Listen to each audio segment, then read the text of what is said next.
Hamas के अल कसाम brigade के जंगजुओं ने 7 अक्टूबर को इसराइल पर मिसाइल हमले करके और फौजियों का यरगमाल बना के इसराइल को सोचने पर मजबूर कर दिया कि आखिर हमास ने इसराइल पर हमले के लिए किस तरह आज़ादी की जंग लड़ने वाले गिरोहों को इकट्ठा करके एक बड़ी फोर्स बनाई। 7 अक्टूबर को इसराइल पर होने वाले हमलों के हवाले से ये बात सामने आई है कि ये हमास समेत आज़ादी की जंग लड़ने वाले 5 गिरोहों की इज्तिमाई कार्रवाई थी और इन हमलों में मुलविस ये 5 गिरोह सन 2020 से फौजी तर्ज की मशकों में हिस्सा लेकर तरबियत हासिल कर रहे थे। आज़ादी की जंग लड़ने वाले इन 5 गिरोहों ने सन 2020 के बाद से गजा में इस नौयत की फर्जी मुश्तरका मशकें की जो कि इसराइल पर 7 अक्टूबर को होने वाले हमलों में अपनाई गई तकनीक से बहुत मुशाबहत रखती थी। तरबियती मराहिल में यरगमाल बनाए जाने, कंपाउंड्स पर छापे मारने और इसराइल के दिफा की खिलाफ वर्जी की फर्जी मशकें भी शामिल थीं और उनमें से आखिरी मशक हमले से सिर्फ 25 दिन पहले की गई थी। शवाहिद से पता चलता है कि किस तरह हमास ने गजा के मुख्तलिफ मसल्लह गिरोहों को जंगी हरबे बेहतर बनाने की गर्ज से एक जगह जमा किया और बिलाखिर एक ऐसा हमला हुआ जिसने इसराइल की ईंट से ईंट बजा दी। दिसंबर 2020 को हमास के सरबरा इस्माइल हनिया ने आज़ादी की जंग लड़ने वाले गजा के मुख्तलिफ धड़ों के दरमियान स्ट्रॉन्ग पिलर के उन्वान के तहत होने वाली 4 मशकों में से पहली मशक को दुश्मनों के लिए एक मजबूत पैगाम और इत्तेहाद की इलामत करार दिया था। हमास को सबसे ज़्यादा ताकतवर गिरोह होने के बायस गजा के तमाम गिरोहों में बढ़तरी हासिल थी, जिसकी बुनियाद पर उसने 10 दीगर फ़लस्तीनी धड़ों को जंगी तर्ज की फ़ौजी मशकों के लिए इकट्ठा किया। इन मशकों की निगरानी एक मुश्तरका ऑपरेशन रूम किया करता था। ये हिकमत अमली दर हकीकत सन 2018 में आज़ादी की जंग लड़ने वाले गजा के तमाम धड़ों को एक मरकज़ी कमान के तहत जमा करने के लिए बनाई गई थी। सन 2018 से पहले हमास ने इस ज़मान में गजा के दूसरे सबसे बड़े गिरोह फ़लस्तीन इस्लामी जहाद के साथ बाज़ाब्ता राब्ता किया था। हमास इससे कबल भी इसराइल के साथ गुज़श्ता तनाज़ात के दौरान दीगर ग्रुपों के साथ मिलकर लड़ाई लड़ चुका है। ताहम 2020 में मुश्तरका अस्करी मशकें इस बात का सबूत थी कि आज़ादी की जंग लड़ने वाले गिरोहों की एक बड़े मकसद के लिए मुत्तहद किया जा रहा था। हमास के एक रहनुमा के मुताबिक इस ज़मान में होने वाली पहली मुश्तरका मशक धड़ों की मुस्तकिल तैयारी की अक्कासी करती है। सन 2020 की फ़ौजी अंदाज की मशक 3 साल से मुनाकिद की जाने वाली 4 मुश्तरका मशकों में से पहली थी और इन मशकों की तफसीलात को हमास के सोशल मीडिया चैनल्स पर पोस्ट की गई वीडियोस की सूरत में एक दस्तावेजी शक्ल दी गई थी। पहली फर्जी मशक की फुटेज में नकाबपोश कमांडर्स को एक बैंकर में देखा गया। इस फर्जी मशक का आगाज एक रॉकेट के फायर होने के साथ हुआ। इसके बाद देखा गया कि भारी हथियारों से लैस जंगजू एक ऐसे फर्जी टैंक पर चढ़ दौड़ते हैं जिस पर इसराइल का परचम नस्ब है।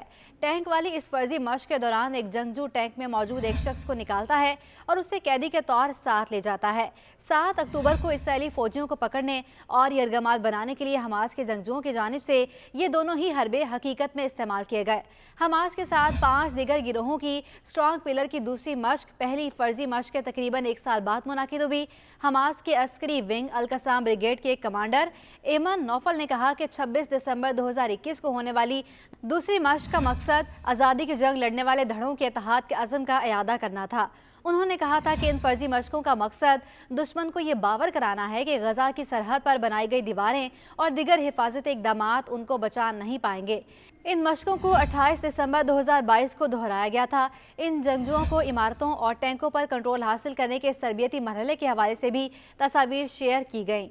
इसराइल के पास इन तमाम फर्जी मशकों की इतलात और तफसीलात मौजूद थीं, इसलिए यह नाकाबिले फ़हम है कि इसराइली इंटेलिजेंस एजेंसियों की तरफ से इन मशकों की कड़ी निगरानी क्यों नहीं की जा रही थी।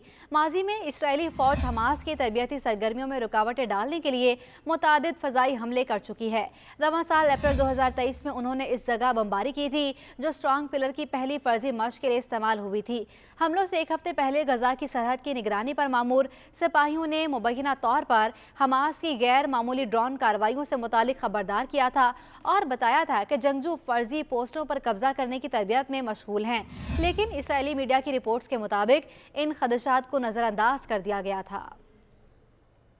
हमास ने इन तरबियती मशकों को हकीकत पसंदाना बनाने की भरपूर कोशिश की।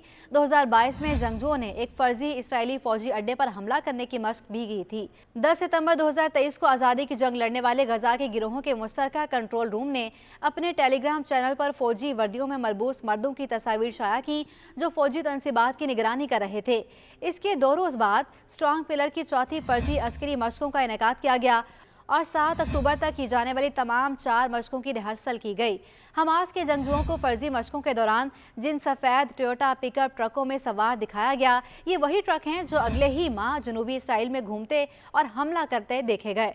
इसराइली फौज के कमांडर्स की रिपोर्ट्स के मुताबिक 7 अक्टूबर से पहले गजा की पट्टी में हमास के तकरीबन 30,000 जंगजू मौजूद थे। ये ख्याल भी किया गया कि हमास छोटे ग्रुपों के हजारों जंगजुओं को अपने साथ मिला सकता है। हमास अब तक दूसरे धड़ों की हिमायत के बगैर भी फलस्तीनी मुसल्लह ग्रुपों में सबसे ज्यादा ताकतवर है और इन दिगर धड़ों को साथ मिलाने का मकसद गजा के अंदर वसी हिमायत हासिल करके अपनी तादाद को बढ़ाना था।